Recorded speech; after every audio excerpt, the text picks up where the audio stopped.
we're talking about the traits of successful people. And I'm going to be short tonight because of all the technical mess, but I want to get right to some points that would be very helpful and useful to you because I found them very, very important. And it really, really spoke to me as I looked at them because I began to question and ask myself, did I line up with these traits? And I want you to just kind of look at this as you see them. We'll come back for some questions and we'll wrap it up. But successful people, the first trait it had is mindset and resilience. And I would love to share the screen, but that would take time for me to do all that, and I don't want to do that to you right now. So I just want to focus on just talking to you and share just a few of them to get the night started. Well, watch this. Successful people see challenges as opportunities, while the average person often avoids discomfort. They embrace failure as a stepping stone to succeed. Talking about successful people.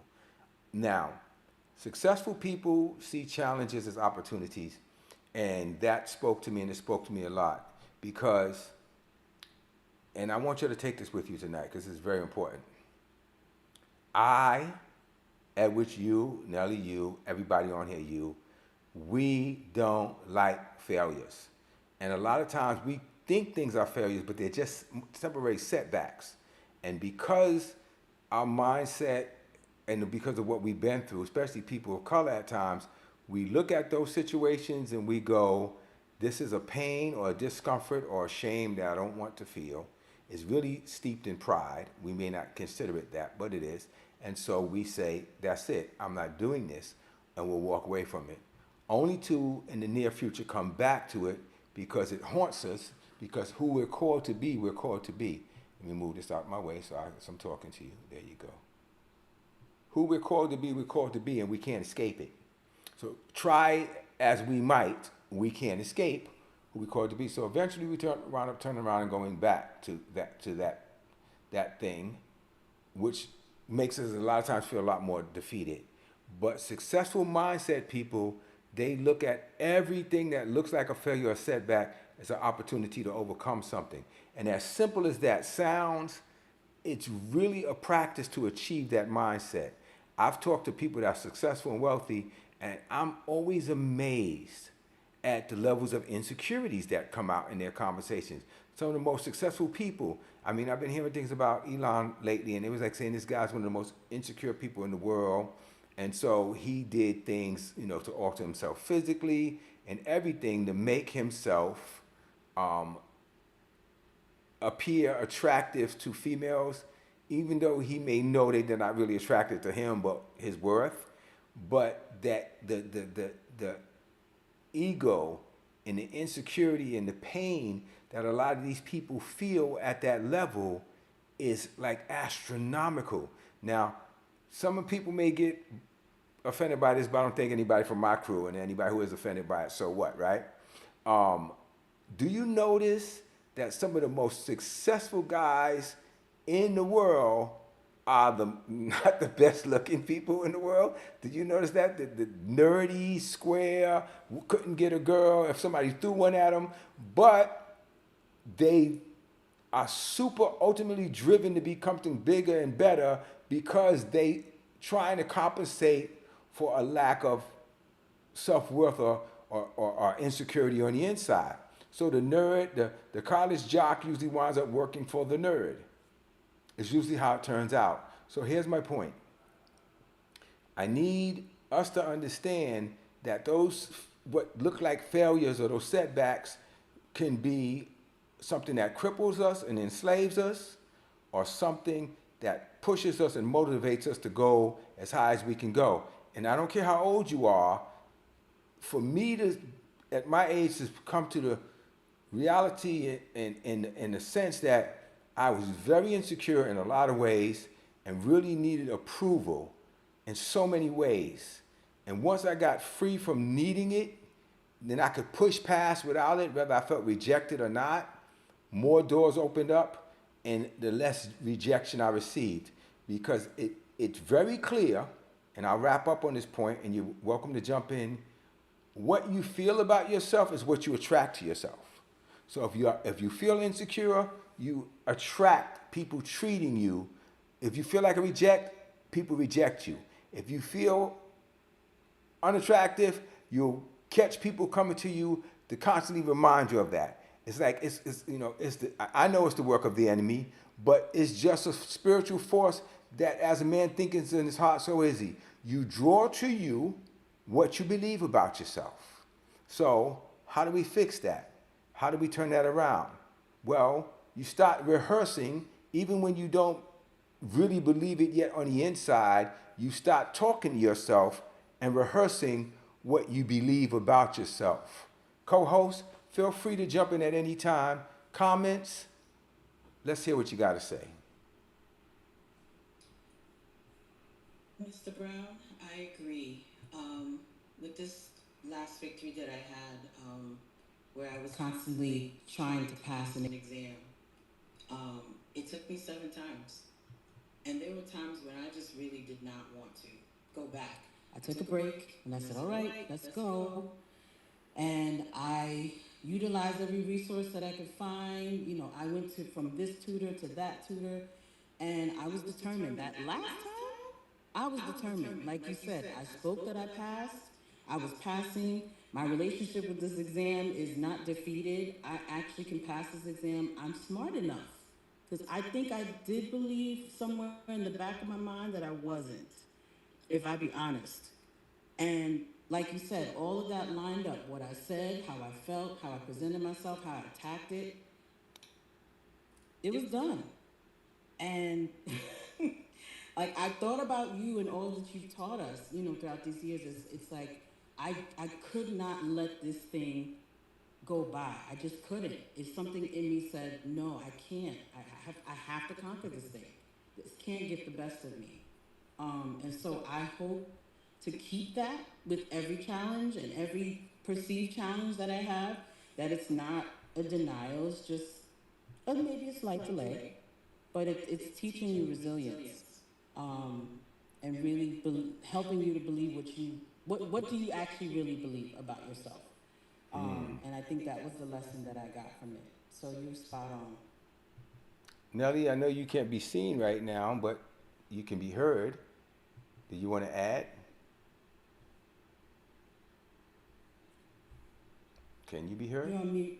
She's on mute. For me? Oh, let me. No. No. Yeah, I see her mute. Okay, there you are. Okay. No, I said I agree with everything that both of you said. How you see yourself, how you view yourself, that's what's gonna manifest. You can't fake it. What you are is what you're going to attract. I had to learn that, and still learning the power of that to walk in that, so that I'm not trying to do anything, but because I know who I am, I can attract the things that belong to me because I know who I am, and that's who I really am. I'm not trying. So, yeah, I totally agree with that. Yeah. So, let's go to our next point, and this is and what are our comments saying? If you wish to read any of them, I'm going to go to the next point.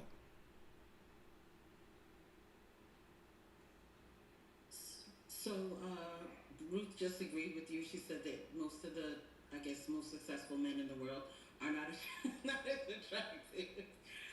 And I had to think about that. I said, oh yeah. You think about, oh yeah. So yeah, Ruth agreed. I don't mean to be mean, but I saw some older pictures of Elon Musk, and he looks nothing like what he looks like now. He looks like he was hatched out of an egg. And I know people will take offense at that, but he does. But money. I've seen it about males and females, and you said it, and actors and actresses, and you say, money can change your look. So anyway, let's move on. Here's another mindset or trait of successful people: proactive initiative. They don't wait for opportunities, they create them. Instead of reacting to life, they take a hold and action and shape their future. Now, I want to take that first line. They don't wait for opportunities, they create them. And that's you know, you have heard my line many times. Those who decide not to do give you all the reasons they can't. Those who decide to do give you all the reasons they can. And it's important why I bring this up. Because what I've seen is people are always waiting for something to happen or somebody to open the door for them. You know, and I hear this because I'm of color and the system keeps me down. And yeah, we understand about systemic racism. We understand all this kind of stuff.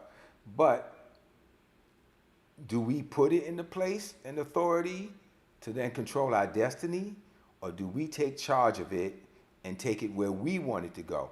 Now, well, I can't do as good as the this man or the that man or the this race or the that race. Okay. Well, how good can you do, and are you doing the best and becoming the best then at your own race? And I'm not trying to get into a race thing about who can do more, who can do less. We know, people of color, what barriers exist. But before, I'm going to get some flack for this one, but let's just take it for what it is. Before we start talking about the limitations of racism, what keeps us down, have we reached the height of heights that we can reach for the race that we are in? Are you bearing witness what I'm saying, co-host? I'm not asking you to do a bunch of comments, but just a yes or no. Do you get what I'm saying right here? If not, ask me to explain, and I'll explain more. I believe I do understand, but I think I would want you to explain because Okay. it's yeah. Go ahead and explain. I think I understand a little bit. Tell me what you think you understand, Nelly. Okay. Okay, so it's like you're saying, instead of people getting upset at what is being taken away from us, when we had it, did we exhaust every possibility of it? Did we? Close. Not when we had it, while we have it. In other words, if we as black people feel like Talima says she does, go ahead and explain, sweetie.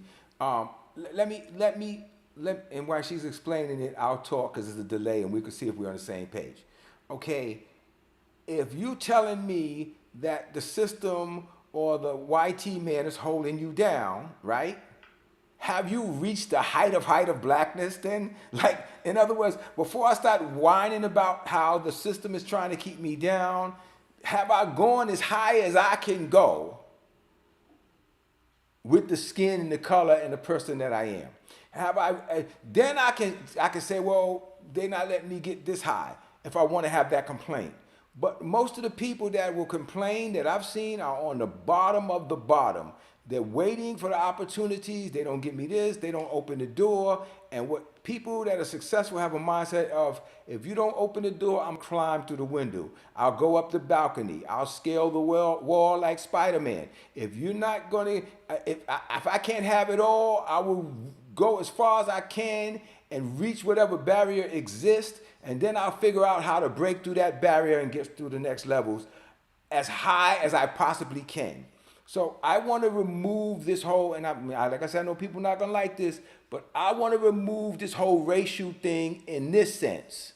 Okay, we already know what the system does. We already know how we feel, how we don't feel about systemic racism. We get that. My question is then, for me, I want to know that I've exhausted every possibility to reach the levels of success I want to reach, doing what I'm doing, as long as I can look and see that there's a Shaq, and if I can see that there's a whoever, right? Whoever you want to name, right? Barack, whoever, and I haven't gotten there or close enough to there, I'm not gonna whine in the gutter. Like, get up, create an opportunity, go forward, and make that happen. That's, like I said, a lot of people ain't gonna like that, but the truth is, you're proactive and you have initiative, and I've gone forward with the limited education I had at the time, with the limited connections I had at the time, and I was able to create a level of wealth and a level of success that, yes, I want to go higher, but I've been able to top a lot of people I know who are still whining about opportunities have not presented themselves to them. Well, then if they don't present themselves to you, be proactive and go forward and create your own opportunities. That's what I'm saying. whew, I can't wait to see the kickback I get from this. But anybody want to comment on that? Last but not least, wait a minute, our co-host, do y'all want to talk about that a little bit?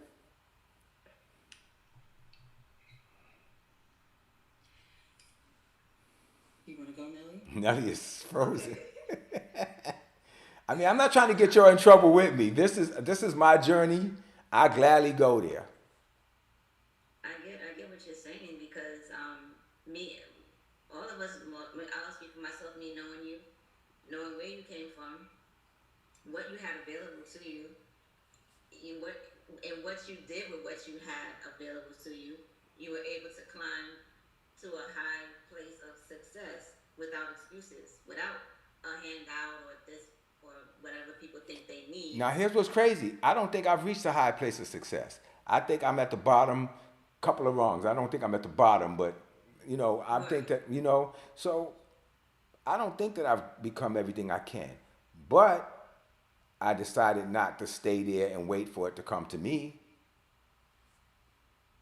But keep talking. I didn't mean to cut you off, but I wanted to, here's why I said that, and Nelly, I'm sorry. Here's why I cut you off. Here's why I said that. Because you said, and you reached this high level of success. And I understand from where you're sitting, you would go, wow, you really reached a high level of success. And I'm like, you gotta be kidding me. Like, there's so many people around me, I know that I'm nowhere close to them. So I feel like I'm starting, but it depends on who I'm looking at and who's looking at me. Correct, because I understand that it's relative, but if you're on the scale in the number system from 1 to 10, you're not at 1. You're above 5. I know you want to get to 10, but you're still above what other people above average. Okay, so my daughter said you're definitely not at the bottom, and Paul said, "Call those things that be not." I love that. A lot of church people just use the saying, Paul, but it's the truth. You have to call them, but then you not have to call them. You have to step out and live them, and that's the truth. And Nelly, back to your point, right? I agree with what you're saying, but the levels are defined in each individual. I'll give you an example. You are an example of a successful person and wealthy person that people that's looking at you from the outside. And I know you may say, yeah, but my bank account don't look like this and it don't look like yours. Okay, fine. But people are online looking at you. She's got oil. She's created her own thing. She's been doing here for 30 years.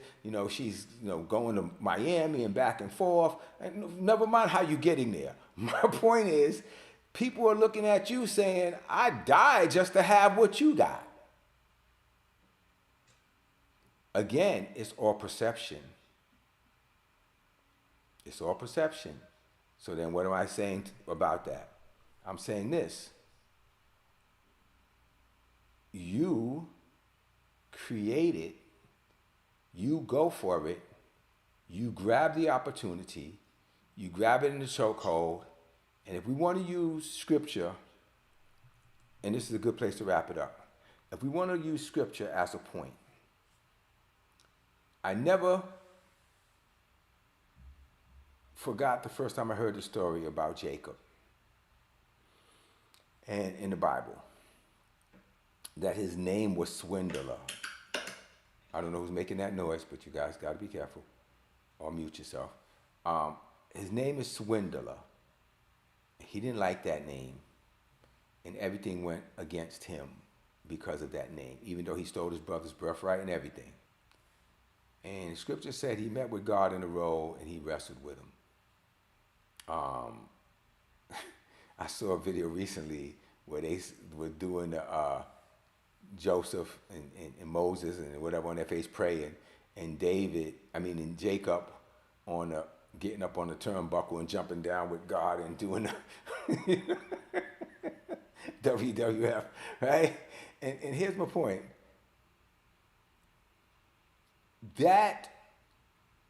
desire to change his self, and God even renamed him Israel, to who the name of his nation, his people are named to this day. He decided that he needed and wanted more than what he felt was dealt to him. I don't know who would name their child Swindler from birth, but they did. And of course, he lived up to that name. And to be free from that name, he had to be renamed Israel, which is father of nation, or nation. Now, I know, even now, for me to get where I need to be, I need to rename myself. I need to allow God to rename me. And I need to begin to call myself, going with what Paul's statement is, based on what I know I'm called to be, not what life and society and situations and circumstances have told me I am. But that takes practice. You've been you for a very long time. And to become something more than that, you can't keep functioning as what you know and who you know. And I'm not saying you can just turn yourself into something else, but at least take some time in the day and sit down and talk about your new name, Israel, and begin to function out of that new name, Israel. And it's something about changing your mind that nobody else can do, but that is your task and your task alone to fulfill. Nobody else can do that for you. So talk to me, people, and let's see what we got. And please put some comments up here. Get up in here. How many people we got in here tonight? We have 10 right now. Well, we're still in the level that we were. You got to bring somebody next time. We got to get them numbers up. We got to invite some people. But 10, 12 is kind of where we've been landing. Mr. Brown, I love when you start to share, especially when you talked about Jacob. I just got a visual of him literally fighting with God. I'm like, what? He has some nerve, but like you said, he was determined. He was like, I will not let you pass. You're not gonna pass till you bless me. And think about this though, the significance of that, at which I'm not gonna let you pass until you bless me. And how did God bless him? How? Answer that question. I said it, but you probably didn't get it. Change his name? By changing his name. He changed his name from swindler to father of nations. And that changed his whole trajectory. Listen close to what I'm saying. He changed the way he saw himself. He changed the way he saw himself by naming him different, speaking different of him. Because what is the term blessing? Do you know what blessing is? Do you know what the term blessing means? See, I'm into the Hebrew and Greek words. Like I grew up on that stuff. That's my first pastor trained me that way. Do you know what it is to? Fortunate to be envied. No, that's the definition of being blessed. Happy and fortunate to be envied. That's the definition of being blessed. Happy and fortunate and to be envied. But do you know what it is when the Bible says God blesses you? You talking the result of that? You happy, fortunate, and to be envied. But so you're correct. But do you know the method in which God blesses? This is just from biblical study stuff. You don't have to believe in it, but it's still just the foundation of the word. To speak well of. Did you know that? To speak well of someone is to bless them. So when it says bless those who curse you, don't mean go out and buy something for somebody who try to hurt you. It says just speak well of them, right? Speak good of them. Well, you know, he's the best he can be. What can we say, right? You know, but when God speaks well of you, it becomes, right? That whole, why is the name escaping me now? Hiding in the bushes, hiding in the wine press. And which is going, come on, come on, come on, come on, come on. No, I'm gonna have to look it up. Anyway, You know it. he called a mighty man of valor. I'm not a mighty man of valor. Yes, you is. No, I'm not. Yes, you is. And until he finally said, mighty man of valor. And then he was able to go and win. So, how trying to go forward and be successful or win at anything with a broken or tainted image of yourself, you're already at war with yourself starting down the road. Before you confront the enemy is you. So, successful people create opportunities. They don't wait for them to land in their laps. They go against the odds, they go against the war, and they say, let me subdue me first. And then I'll go out and take out the giant. The giant, most of the time, is a figment of our imagination and usually not as big or as strong as we think they are. And that's something to kind of manifest and think about in your mind as we go forward.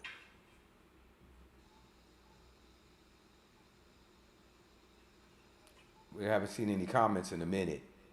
So let's get some final comments up in here and let's wrap up this night. I see a lot of hearts going up. Thank you for the hearts. Yeah, so it was Gideon. Thank you, Gideon. And oh my God, Mr. Brown, I know we're wrapping up, but that last bit that you just said spoke to me so much. Subduing ourselves first before we go out. It's that, like you said, that internal work. Once we have it, it can't be taken from us. So when we go out, it's like, oh, everything's getting slayed. Correct? It's hands down. It's hands down. It's power. It's hands down. Mm-hmm.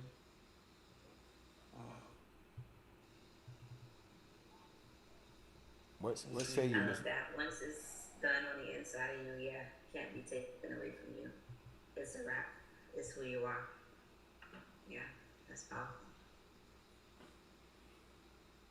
So listen, let's get some final comments in here. Let's wrap this up. Any final points or thoughts? Next week when we get back, I promise you we'll have all of this stuff figured out. I'll have it set up for 2 hosts that I can turn off and on as I want. It's going to be great. Absolutely. It was so great tonight. And I know everybody got something because I got a few things. And if you did, I want you to like this live.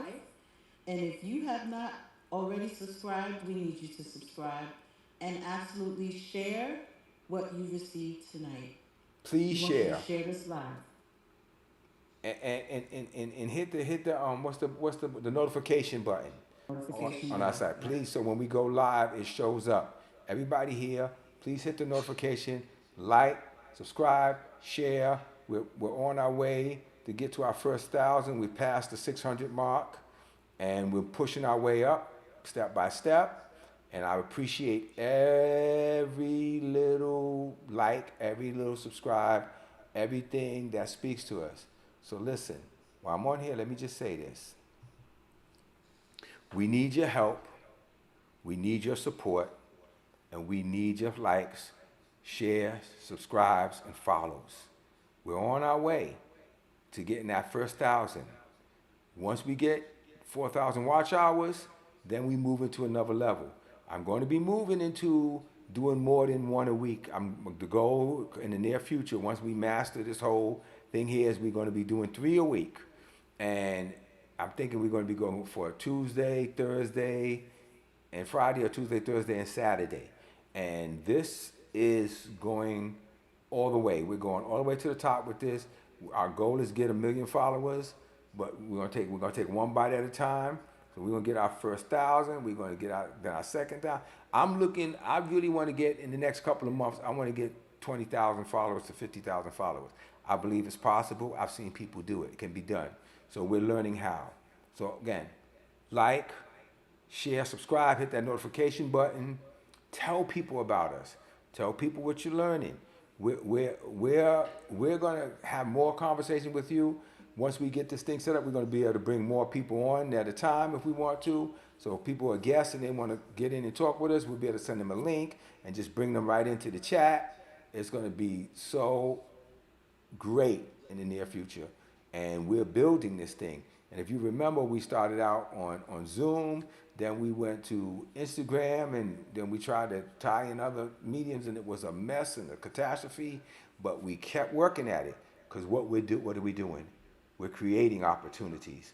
We're coming against all the things that look like they come against us, and we're taking them down one by one. And we had a meeting with Paul, and Paul was showing us a whole bunch of different ways to do it, and a whole bunch of different ideas. And Paul, look at us today, man.